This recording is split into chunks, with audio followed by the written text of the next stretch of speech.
तो कहानी की शुरुआत होती है एचा से, जो खुद अपनी कहानी सुनाती है। हर रात मैं एक ही सपना देखती हूँ। वो कहती है कि एक शानदार महल जैसा घर और उसमें एक बहुत ही हैंडसम आदमी।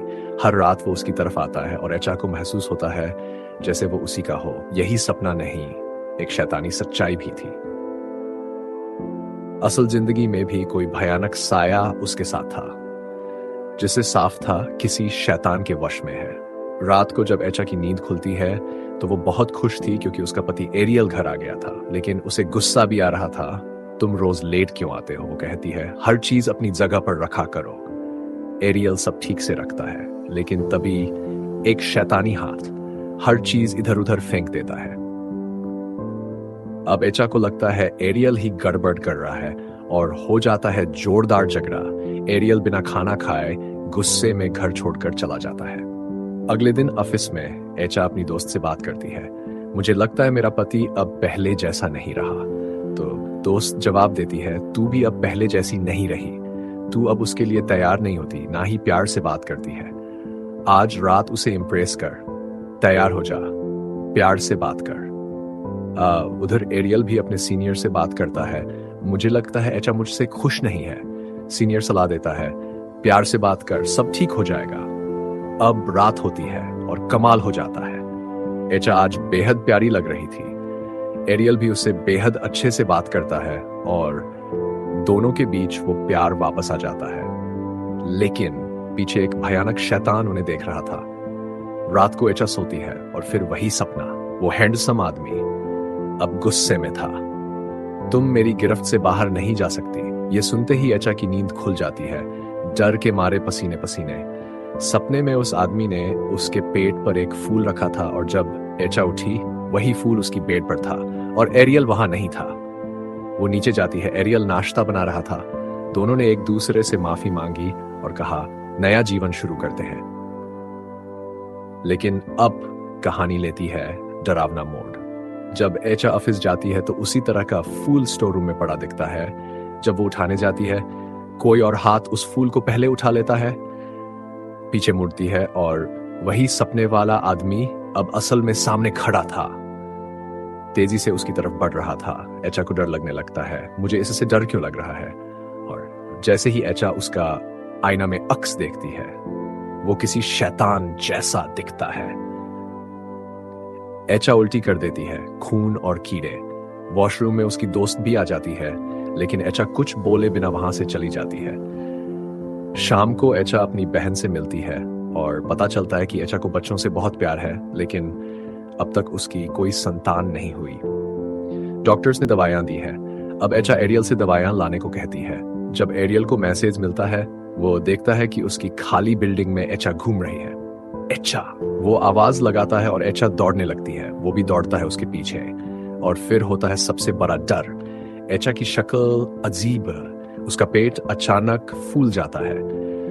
वो जोर से चिल्लाती है और एक बच्चे को जन्म देती है, लेकिन वो बच्चा इंसान नहीं था, वो था एक शैतान। अब वो शैतानी बच्चा एरियल की तरफ बढ़ रहा था और एचा सिर्फ हंस रही थी, एक डरावनी हंसी के साथ। बचने के लिए उस बच्चे से एरियल भागता है और जाकर अपने सीनियर से टकरा जाता है। वो सब कुछ बताने लगता है कि कैसे एचा उसके पीछे थी, लेकिन जैसे ही वो पीछे मुड़कर देखता है, वहां तो कोई था ही नहीं। एरियल छुट्टी लेता है और घर आता है, जहां एचा बिल्कुल नॉर्मल लग रही थी। वो उससे आम तरह से बात कर रही थी, लेकिन एरियल का बर्ताव अजीब हो गया था। एचा को भी ये महसूस हो रहा था। एरियल उसे कहता है कि कल सुबह हेल्थ केयर नर्स को बुलाना, और ये बोलकर वो सोने चला जाता है। मगर नींद में भी वो वही डरावने दृश्य देख रहा था जो रात में उसने देखे थे। वो फिर से डर महसूस कर रहा था। सुबह वो महिला आती है जिसे एरियल ने बुलाया था और एचा की मालिश करने लगती है। इसी दौरान वो एरियल से कहती है, एचा 3 महीने की प्रेग्नेंट है। ये सुनकर एचा की खुशी का ठिकाना नहीं रहा, जैसे कोई खजाना मिल गया हो। लेकिन एरियल का चेहरा उतर गया, उदास हो गया, क्योंकि वो जानता था पिछले 6 महीने से उनका कोई रिश्ता नहीं हुआ था। एरियल ये सब अपने सीनियर को बताता है और सीनियर उसे कहता है, तुम खुद एचा से बात करो साफ साफ। इधर एचा बहुत खुश थी। वो अपने सारे साथियों को अपनी प्रेगनेंसी की खबर दे रही थी। लेकिन उसकी एक दोस्त वो चुप थी, उदास थी, क्योंकि उसने एक दिन पहले एचा की उल्टी में कीड़े और खून देखा था, जो किसी भी हाल में अच्छा संकेत नहीं था। मगर एचा ने उसकी बात को नजरअंदाज कर दिया, क्योंकि वो बस बहुत खुश थी। उधर पार्किंग में एरियल को कार के अंदर से बच्चे के रोने की आवाज आती है। वो टॉर्च लेकर जैसी कार के अंदर झांकता है, उसे वहां एक भयानक बच्चा दिखता है। वो डर के मारे वहां से भाग जाता है और पीछे एक डरावना राक्षस उस बच्चे को गोद में उठाए खड़ा था।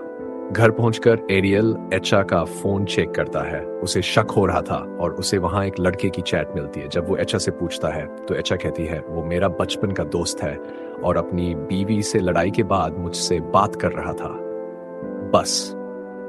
अब एचा को समझ आने लगा कि एरियल क्यों शक कर रहा है। वो गुस्से में कहती है कल हम लैब जाएंगे और टेस्ट करवाएंगे और मैं साबित कर दूंगी कि ये बच्चा तुम्हारा है।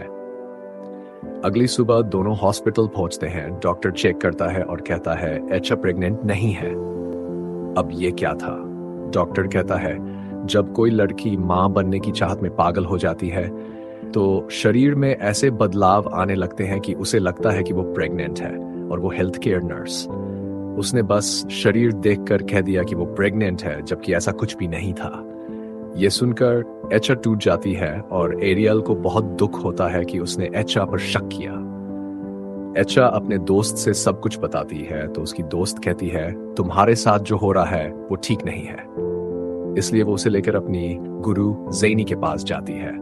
जैसे ही ज़ैनी एचा को देखता है वो उस राक्षस को देख लेता है जो एचा के पीछे खड़ा था। वो समझ जाता है ये कोई मामूली बात नहीं है। अब वो दोनों को अंदर बुलाता है और बताता है ऐसे दैत्य होते हैं जिनका काम होता है शादीशुदा जिंदगी को बर्बाद करना। ज़ैनी एचा से पूछता है क्या तुम्हें कोई सपना आता है, कोई भ्रम, कोई अजीब दृश्य? जब एचा अपने सपनों के बारे में ज़ैनी कहता है तुम्हारे अंदर किसी राक्षसी आत्मा ने वास कर लिया है, तुम पर कब्जा हो चुका है। अब एचा भी ज़ैनी को अपनी प्रेगनेंसी के बारे में बताती है। ज़ैनी उसे सीधा कहता है तुम प्रेग्नेंट नहीं हो। यह सुनते ही एचा को बहुत गुस्सा आता है।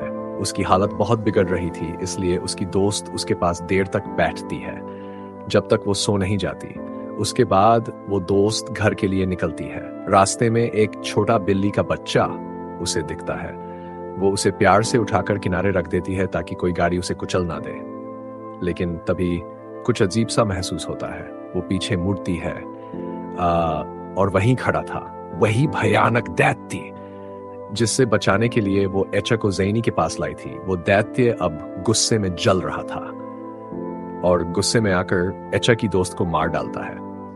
एचा ये सब कुछ सपने में देख रही थी और डर के मारे चिल्लाकर उठ जाती है। उसी वक्त बाहर से कुछ अजीब आवाजें आ रही थीं। जब वो डरते डरते बाहर जाती है, उसकी दोस्त की लाश वहीं पड़ी होती है, बिल्कुल वैसे ही जैसे उसने अपने सपने में देखा था। इस हादसे ने एचा को अंदर से तोड़ दिया था। अब उसे लगने लगा कि उसकी दोस्त की मौत उसी की वजह से हुई है। एरियल घर आता है तो देखता है कि एचा फूट फूट कर रो रही है। जब एचा सारी बात बताती है, एरियल भी बहुत दुखी हो जाता है। अब एचा के रोने के बीच उसका पेट अचानक से फूलने लगता है, जैसे वो सच में प्रेग्नेंट हो गई हो। ये देखकर दोनों डर जाते हैं। सुबह एचा अपने वो सारे सपने एरियल को बताती है जिनके बारे में ज़ैनी ने कहा था कि ये सब दैत्य दिखाते हैं नींद में। अब एरियल को समझ आता है कि उसे फिर से ज़ैनी के पास जाना चाहिए। अब ज़ैनी अब खुद महसूस कर रहा था कि एरियल और एचा कितनी बड़ी मुसीबत में है, इसलिए वो मदद करने के लिए तैयार हो जाता है और एचा का उपचार शुरू होता है, यानी भूत प्रेत भगाने की प्रक्रिया। लेकिन ये दैत्य बहुत शक्तिशाली था। वो एचा के शरीर में घुस जाता है और एक डरावनी आवाज में कहता है तुम लोग मुझे एचा से अलग नहीं कर सकते, क्योंकि दूसरे लोक में एचा मेरी पत्नी है। फिर वो दैत्य एचा के शरीर से बाहर निकलता है और उसी वक्त एचा दर्द से कराह उठती है। ये दैत्य शादीशुदा जिंदगियों को बर्बाद करने के लिए बना है और इसे हर हाल में हटाना जरूरी है। अब ज़ैनी कुछ खास श्लोक और मंत्र बताता है जिन्हें एचा और एरियल को हर दिन पढ़ना होता है, 12 दिन तक। वो दोनों रोज वो श्लोक पढ़ते हैं और सच में उनकी जिंदगी थोड़ी नॉर्मल होने लगती है। एचा के डरावने सपने भी रुक जाते हैं। लेकिन एक दिन एरियल कहता है, मुझे कुछ जरूरी काम से शहर से बाहर जाना पड़ेगा। हालांकि वो एचा को अकेला छोड़ना नहीं चाहता था, मगर उस ट्रिप से इतना पैसा मिलने वाला था कि उनके सारे पैसों की तंगी दूर हो जाती। एचा कहती है, तुम जाओ, मैं खुद का ख्याल रख लूंगी। एरियल चला जाता है और एचा वही श्लोक पढ़कर सो जाती है। मगर आज रात घर में कुछ अजीब हो रहा था। वो दैत्य लौट आया था। अब एरियल के दूर जाने का वो फायदा उठाने वाला था। सुबह जब एचा अपने ऑफिस जाती है, उसके सारे साथियों की आंखें बदल जाती हैं। वो सब अजीब सी आवाज में कहते हैं, एचा, तुम मुझसे दूर नहीं जा सकती। एचा बहुत डर जाती है और रात को अपनी बहन को घर बुला लेती है। एचा अब ये सब बातें एरियल को फोन पर बता देती है। एरियल अब एचा की बहन को कॉल करता है और कहता है, जो भी हो, एचा को सोने मत देना, क्योंकि पहले भी ऐसा हुआ था जब उसकी दोस्त ने उसे ज़ैनी के पास पहुंचाया था और एचा सो गई थी, तो वही दैत्य आकर उसकी दोस्त को मार डाला था। और अब अगर एचा सो गई तो वो दैत्य दोनों पर हमला कर सकता था। इसलिए उसकी बहन एचा को बातों में लगाए रखती है। लेकिन धीरे धीरे एचा इतनी गहरी नींद में चली जाती है कि उसे कोई होश नहीं रहता। अब उसकी बहन घबरा जाती है। वो जोर जोर से हिलाकर उसे उठाने की कोशिश करती है, लेकिन एचा नहीं उठती। और तभी वो दैत्य प्रकट हो जाता है। वो पहले एचा की बहन के कंधे को छूता है और फिर उसे उठाकर जमीन पर फेंक देता है। एचा की बहन डर से भागती है, लेकिन तभी कोई अदृश्य ताकत उसे हवा में उठाकर दीवार पर जोर से पटक देती है। एचा की बहन वहीं बेहोश होकर गिर जाती है। थोड़ी देर बाद एचा की आंख खुलती है और उसका पेट फिर से फूल चुका था। उसे भयंकर दर्द हो रहा था। वो गुस्से से पागल होकर नीचे जाने लगती है।